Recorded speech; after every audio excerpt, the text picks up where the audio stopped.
আমাদের কাছে একটা ফর্ম দেওয়া আছে কেন্দ্রীয় হিন্দু প্রতিষ্ঠা লক্ষ্য পরিষদ থেকে, আমাদের একটা হোয়াটসঅ্যাপ গ্রুপ আছে, সেই গ্রুপে ফর্ম দেওয়া আছে।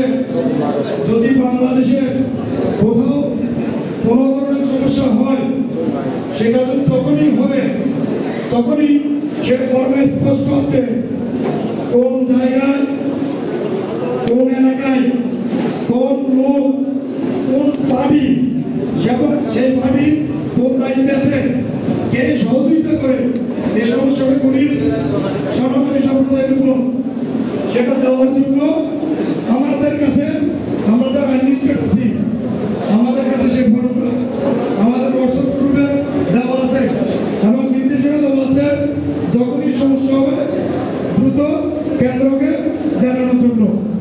কিন্তু অত্যন্ত সুখবর বিষয়, আমি ফটিকছড়িতে দায়িত্ব থাকা অবস্থায় আমাকে এই ফর্মে হাত দিতে হয় নাই। এটা হচ্ছে আপনাদের একাগ্রতা, আপনাদের ভালোবাসা, আমাকে সে ফর্ম ফিল আপ করতে হয় না।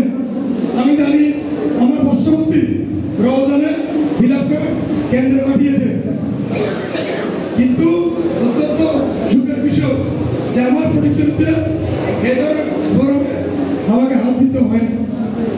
এটা হচ্ছে আপনাদের ভালোবাসা, আপনাদের যে চিন্তা চেতনা, যে সঠিক চিন্তা চেতনারই প্রতিফলন। আমরা চাই ভবিষ্যতে আমাদের যে পূজা, সে পূজার জন্য আপনারা আমাদের পাশে থেকে, সে পূজায় আপনারা আমাদের সাথে থেকে, আপনাদের আমি জানি বাংলাদেশ জাতীয়তাবাদী দল বিএনপি যে তৃণমূল পর্যায়ের নেতৃবৃন্দ আছে, আমার মনে হয় আমার এক সময় বলেছে 3 জনের ভাগ করে আপনারা আমাদের